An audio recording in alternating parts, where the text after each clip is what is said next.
Welcome back to another episode of College Hockey Talk. On today's podcast, we have Minnesota State forward Taylor Gulenchyn.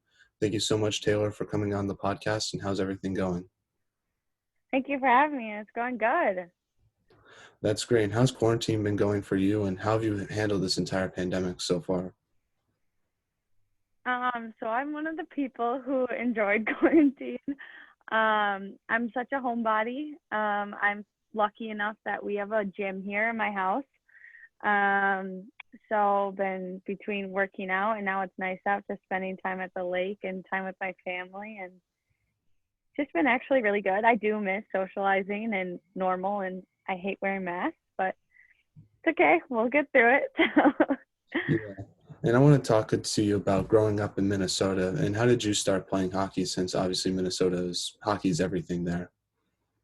So actually, I am from Stevens Point. So I started playing boys hockey because I grew up in such a small town that we didn't have girls hockey. So I got thrown into playing hockey when I was 2. And I played with boys till I was 13. And then I played with the Madison Capitals for 2 years. And then we actually moved to Minnesota my freshman year of high school. And then I played high school hockey for a year at Stillwater. And then from there, I actually got an opportunity to go to a hockey academy here in the cities of Minnesota. And I played there for 2 years, and then I went to Mankato. And did you have a hockey idol growing up, or any player you looked up to and you try to emulate part of their game? Yeah, so we actually had Kelly Jaminski, who played with the Badgers, was from our hometown and had like the same, played with boys hockey all her life growing up. So she was like a really big role model to me because she's from the same town. We went to watch some of her games. She would like show you the locker room.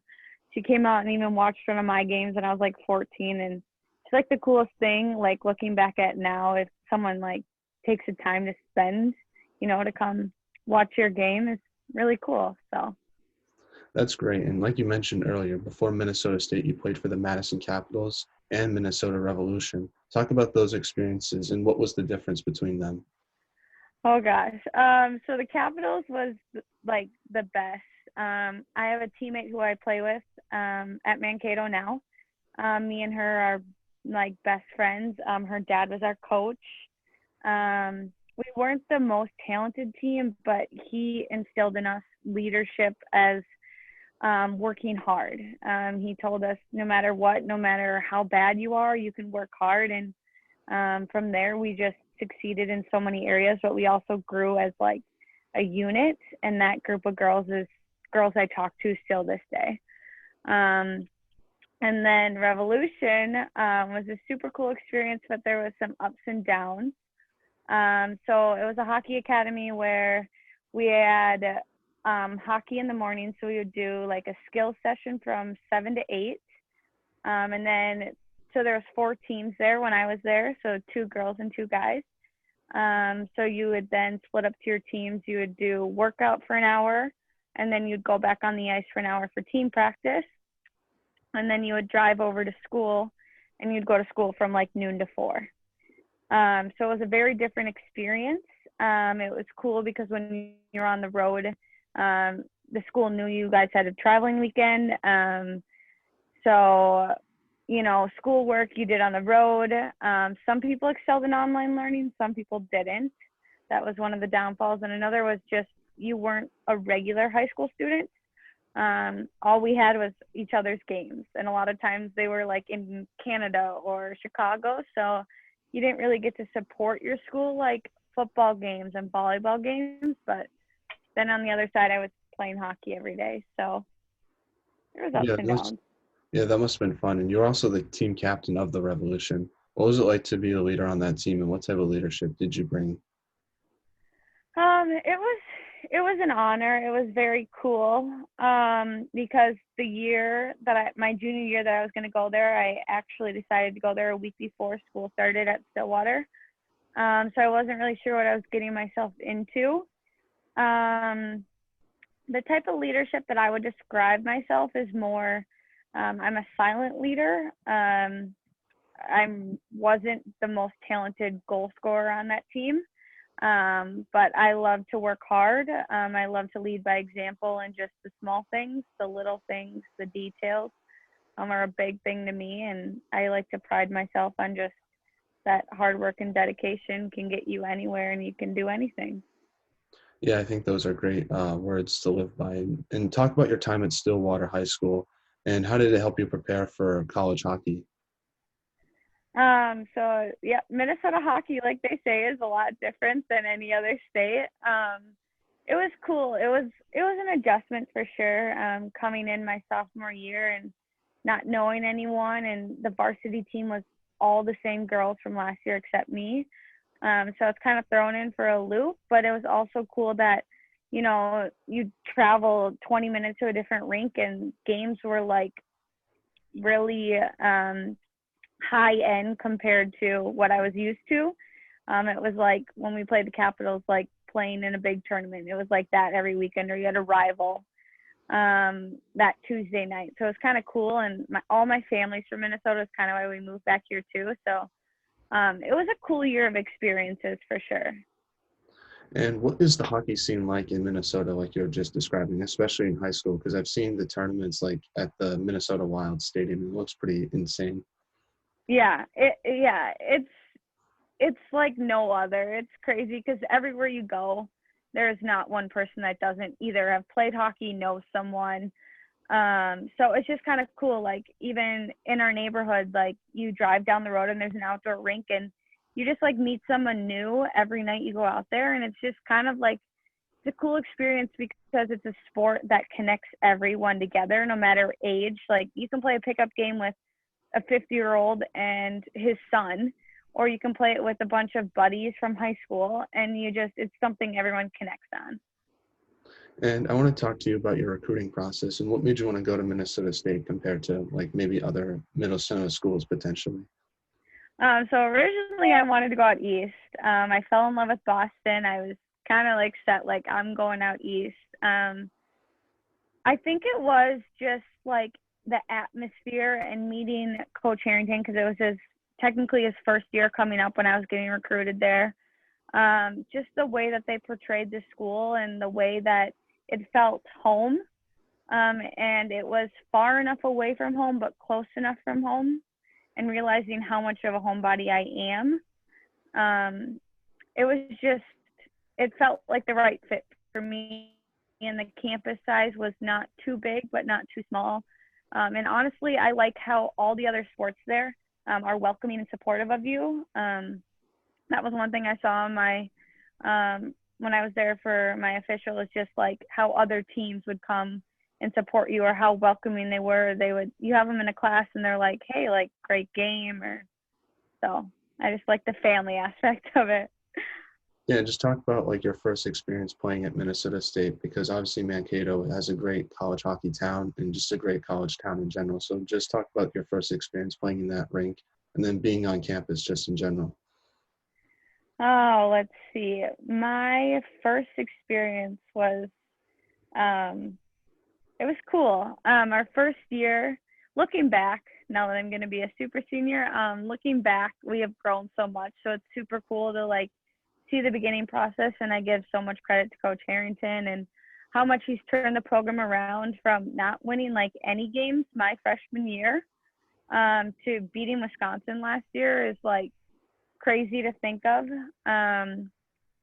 So that aspect is just, I like how much he has instilled in us that like no matter how much talent you think you do or don't have, like this league is so cool because it's one of the greatest leagues in the world and has the greatest talent I've ever seen. So it's just like you never know what you're gonna get. But Mankato it's like a small little hometown like I grew up in. Like people will stop you in the store or say like great game, or they'll just come up to you and say like, hey, we're looking forward to watching this game, or we love coming to support you. And the men's team, they're just also awesome. Like they are so talented, but they're also very supportive of us too. Hastings and the men's team very respectful of us, and it's just we share the workout facility and everything down there, and everyone just gets along, like, again, like it's like a family, and just, yeah. Yeah, that sounds great. And what was the biggest adjustment you had to make to playing college hockey? Was it the speed of the game or just the physicality thing in general, playing against players that are a lot older than you were? Yeah, it was for sure the physicality. Not so much, yeah, the speed too, but also just, I didn't think I realized how much more your body like goes through, and how much more physical it gets, and how straining it is on your body, because you practice every day for an hour to 2 hours, and then games are like no other. Like, they're the most intense things. You have to give everything you can, and then turn right back around and play another series, and then take a day off and get going again. So And what was your first WCHA playoffs experience like? Because you played Wisconsin, and even though you lost, what did you take away from that entire experience? oh gosh, yeah, Wisconsin, we always somehow end up there most years, and my first year, it's super fun to play there, but I'm also super competitive, so it put a little fire in me, and it kind of just instilled me that summer, like, I don't want to be there again. I don't want to lose to them. I don't want to continue to be that team who everyone's like, oh, there's Mankato, and I think we've instilled that a lot more of making our way up in the league. And I know it is a building process, and Wisconsin is so talented. They have so many Olympians, and just great talent all around. But it was a very cool experience to be in that atmosphere and playing in that energy. Like, you'll never play in that again. So to look at the opportunity in a way of learning. So.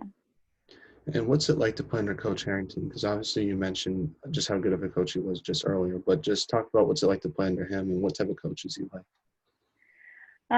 He's a great guy. He has some of that miracle side in him. There are some days where, Herb Brook drills? say that again? Doing Herb Brook drills? Yeah. Yeah. There are some conditioning days where we will do a lot of skating, and I feel like it's Herb Brooks all over again. But he is a great guy, and on and off the ice, he cares about us so much. Yeah, he's always there for us. He is pushing us, though. He's not, with girls, sometimes they're like, you can't yell at girls, they're so soft, and he's not like that, but he's also not like, oh, scream at us all the time. He's very, knows when to push us, knows when to help us, explains stuff, and teaches us in a way that helps us to learn. And I was checking your schedule out from just the past couple of years. You got to play the Korean national team your sophomore season. Talk about that experience. Yeah, so that was super cool. I actually got to play them when I was at Minnesota Revolution. So that was also cool, but playing them is just, like, the game was fun to play in, to see different talent from all around the world, but also, like, afterwards, they kind of hung out for a bit, and we kind of got to get to know them and hang out with them, and they were just so honored to be able to play with us. And it was just cool how hockey, like, again, all around the world can connect people, and just, like, yeah, it was just cool. And you lost to Ohio State in the playoffs your sophomore season. What was the difference between that series versus the one against Wisconsin your freshman year? The difference between that was everyone on that team sophomore year knew that we could win. And I think that is something that is a lot different with us now, is, like, we didn't have confidence. Like, even me personally, like, my freshman year, yeah, you walk into Wisconsin, they're nationally ranked #1, and you're like, well, crap, and you kind of already feel defeated. But then going into sophomore year, it was like, no, actually anything can happen. We can win this. So that was kind of a tough loss, because we knew that we could do it. It just stinks that we didn't get the outcome we wanted. And what do you think your team has to do to get over the hump and win a WCHA championship or playoff series in that matter? I think that we just, one, need to get out of our heads, and two, just work together. I know we have it. I mean, last year I didn't play, I redshirted, but watching people, the game we beat Wisconsin, just watching everyone and the way they all gelled together and the way your energy is, like, we have the talent, we have the energy, we have the hard work, the dedication. It's all right there. It's just figuring out how we can put that all together and show up every game. And talk about your senior year because you were redshirted. You didn't play a single game, but how did that help your hockey development, and what made you want to redshirt? So I didn't want a redshirt at first. My junior year, last game when we were in Ohio again for playoffs, I actually broke my leg and tore 2 ligaments, which was a longer process than we expected because after they put the hardware in my foot, I got a staph infection. So that kind of what made me redshirt because I wasn't ready when the season started. So at first it was really tough. I was really discouraged. But then looking at the way that my teammates supported me and just like seeing the little things, like watching every game all year and seeing how, you know, the little things of like, this girl did this, or she had a great play there, and just like having that awareness of what others were doing, and not like when you're in the game, you're so like, you're seeing other things, but you're not fully attentive to everyone else. So it was just cool to see that. And then also just noticing that like there are other ways that I can still support them, or pushing people harder in practice because we needed to work on that because we struggled in that during a game, or giving girls little pointers in between periods that they couldn't see for themselves. So. Now, I know that you've graduated MSU, but do you still plan to play your senior year or super senior year like you just mentioned? Yes. Yes. So I'll be going back in actually a week. So crazy. And I'll be going to grad school to get my MBA in business. So. Oh, that's awesome. What are your goals and expectations for this upcoming season? So I'm a big planner, and my goal is to play it day by day because with this whole virus thing, I have no idea what this year is going to look like. So my goal is just to work as hard as I can and do what I can that day. And the things I can't control, I just need to let go of and not be so negative about it, but focus on the positive. And your team expectations, what's your expectations for this year's team? Do you think they do they think they have the ability to win a WCHA championship? Yes. I mean, that's always the goal. I am super excited. We have a strong incoming freshman class, but just also the way we've grown as a team is super cool, and I'm excited for that. So. And what type of leadership do you hope to bring to this year's MSU team, since you're going to be one of the oldest on the team this year?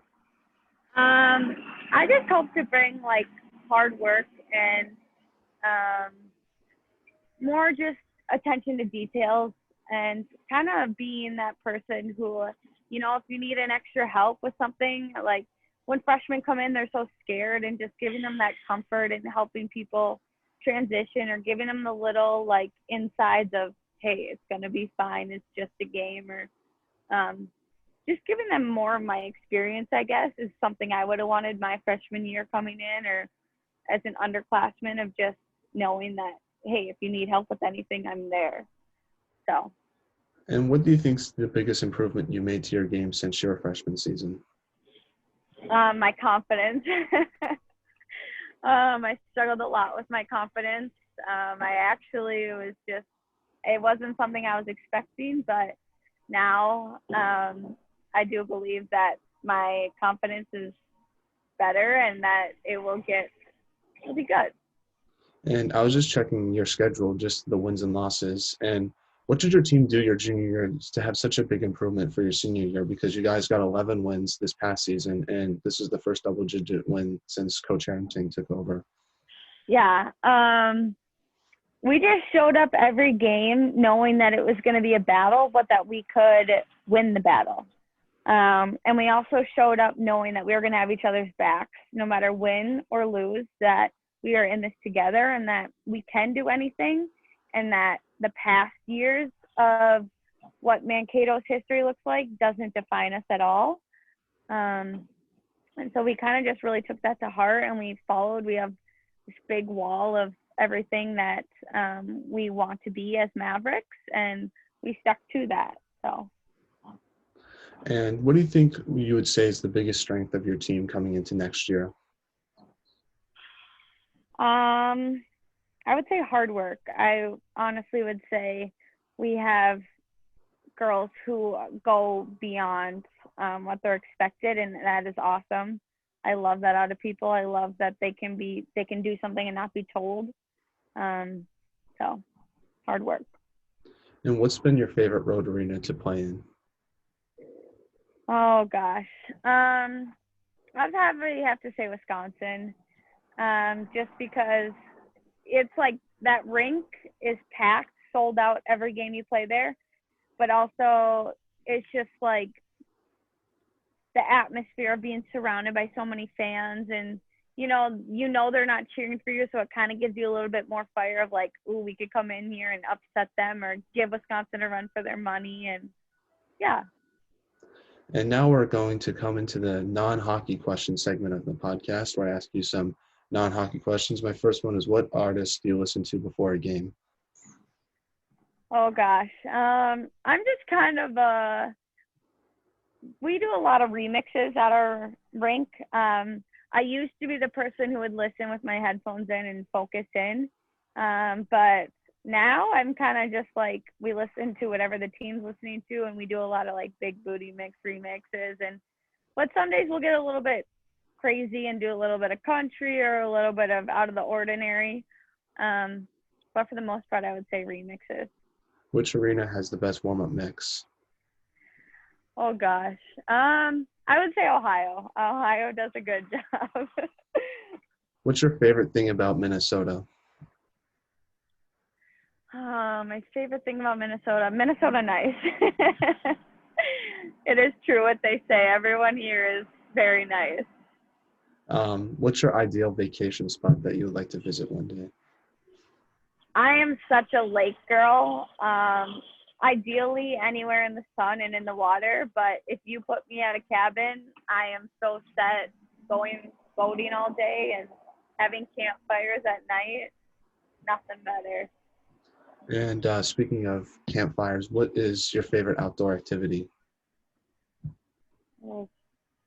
I would have to say either hiking or water skiing. Two of my big ones. What was the coolest trail you've ever hiked?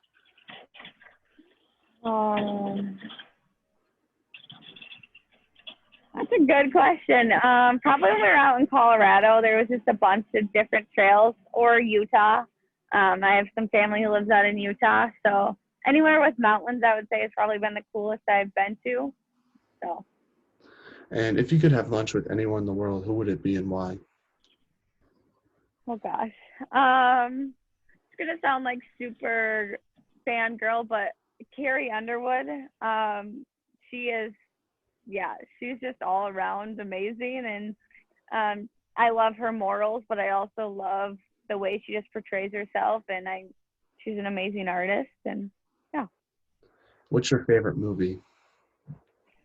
My favorite movie, How to Lose a Guy in 10 Days. I've never seen it before, but I guess it's a classic. Now we're going to ask some questions about some of your teammates. Who is the funniest on Minnesota State? Oh gosh, we have a lot of funny girls. If I had to pick one, I would probably either say Mallory Iozo or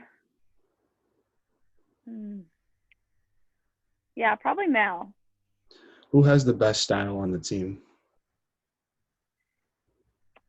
I would have to give that to Brooke Bryan, number 17. She's more of like a California girl, so she's got that little, surfer Cali girl going on. So. Who is the quietest on the team? Calla Frank, our goalie. I'm hoping she'll open up. She's gonna be my roommate this year.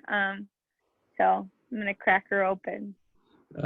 Now back to some hockey questions now. What should be done to help grow women's hockey here in the U.S.? I just think more awareness. I think like the women's national team is doing a great job. But I think it's just more awareness and growing that awareness to support women more. Yeah, it's grown. We have professional teams now, which we never used to have, but just getting that more awareness of women's sports. So. And what's been your favorite hockey memory thus far? Oh gosh. Probably there's two. Probably when I was playing with the Madison Capitals, we won state after 7 overtimes, which was an insane game. It was like 3 hours long. How do you stay motivated? How do you stay physically when you're so physically exhausted? How do you stay motivated like that?